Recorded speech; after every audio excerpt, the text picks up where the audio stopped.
Hi, my name is Oyewale and thanks for joining once again. And if you are new to this channel, on this channel I primarily talk about football and everything that surrounds it. In my last episode, I started talking about football and data, the relationship between these two, and how can we even maximize this relationship.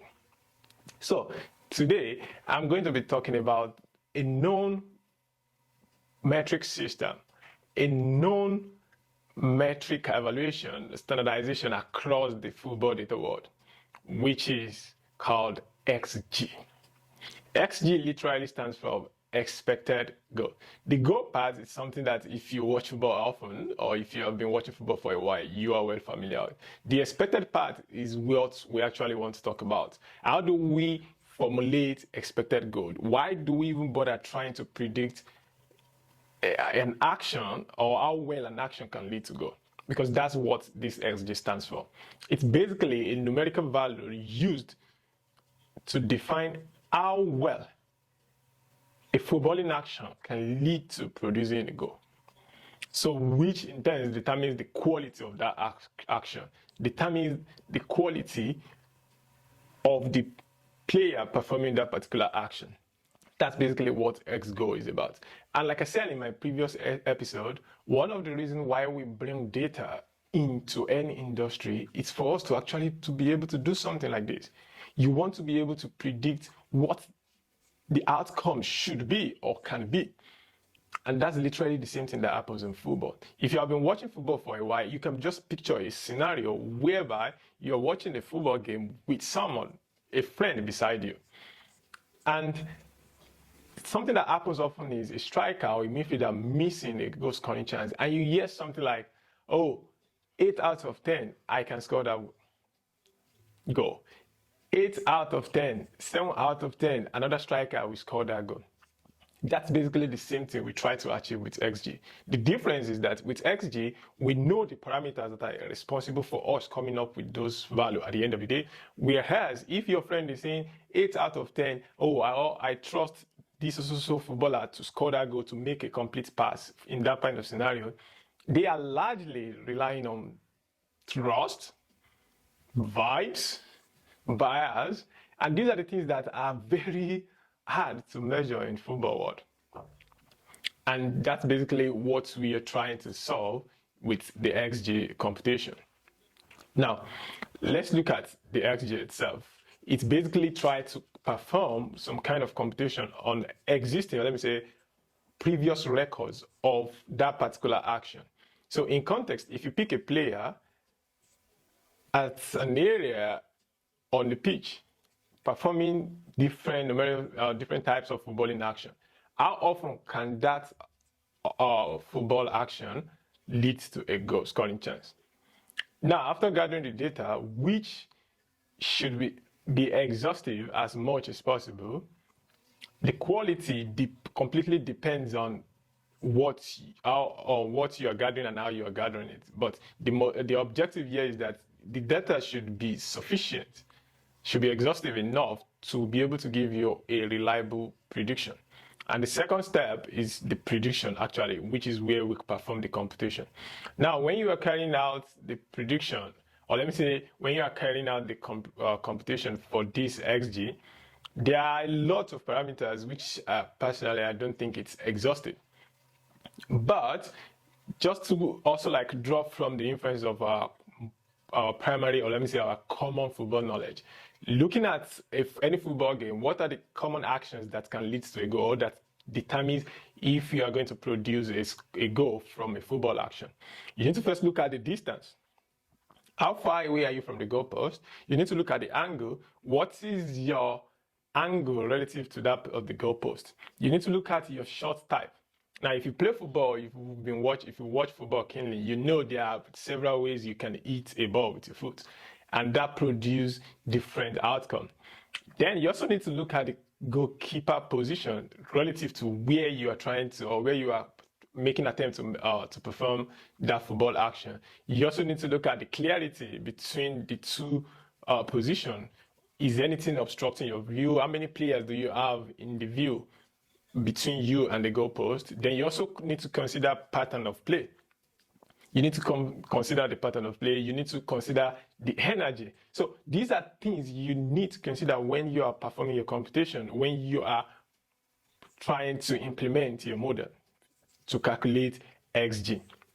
And depending on how you evaluate all of these factors, depending on how many of these factors or parameters you have that you want to bring into making a decision, performing the evaluation of XG, and the weight you are attaching to them, that automatically becomes the contributing factor to your final outputs and how reliable they are. Now, also, because we have so many of these factors that are basically largely unique for each football organization, for each football club, it also makes it very hard to say this is how everyone should calculate XG. It's almost impossible. So, which means XG, why it's a universal acceptable, to a large extent, metric when it comes for predicting goals.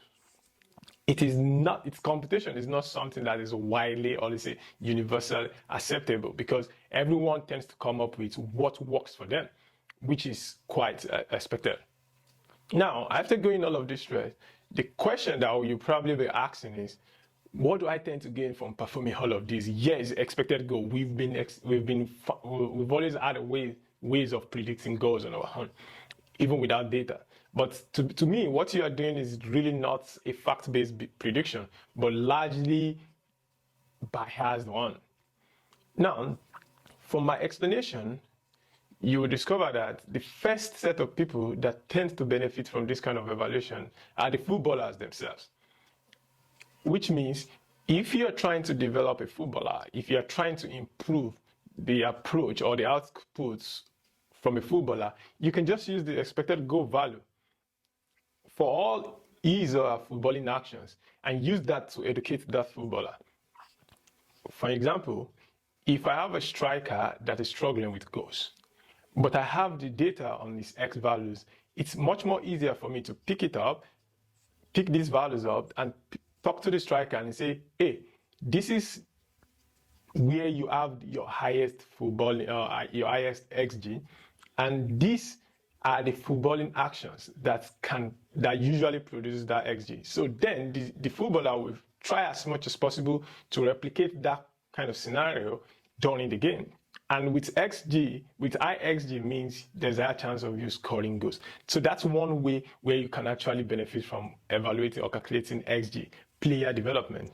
The same thing goes for team development. If you have all of these values aggregated for your team member, you can prepare your analysis, whether post or pre-game analysis for your players, your tactical approach of the team, and basically educate all the team members based on this. Prepare your team, your game approach based on this, because now you have an understanding of things that members of your team can do to produce goals.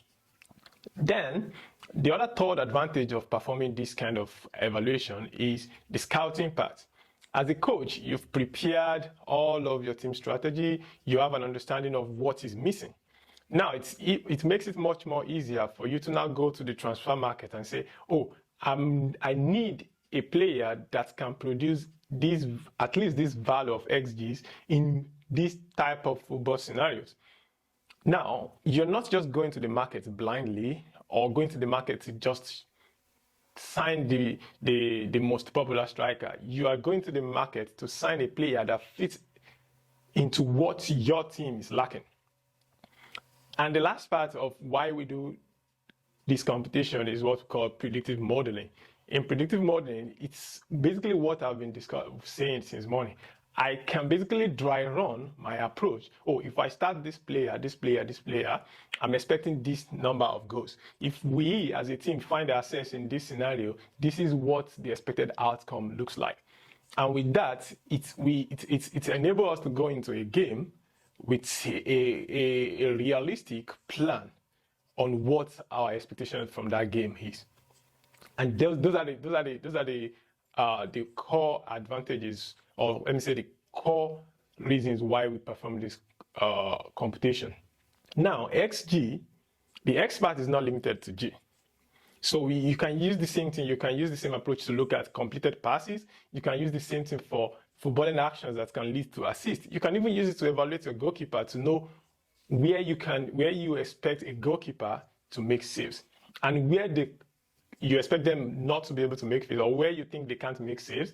Then you try as much as possible to adapt your tactical plan to prevent those footballing or those scenarios happening during a football game. And again, just to reiterate, it's expected goal. There is no certainty that what you are expecting is what the outcome will look like.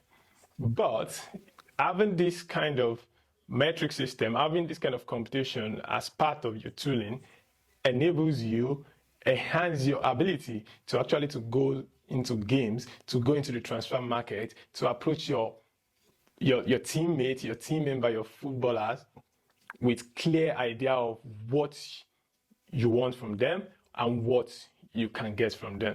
And thanks for watching. That's where I'm going to conclude it today, and see you next time. Ciao.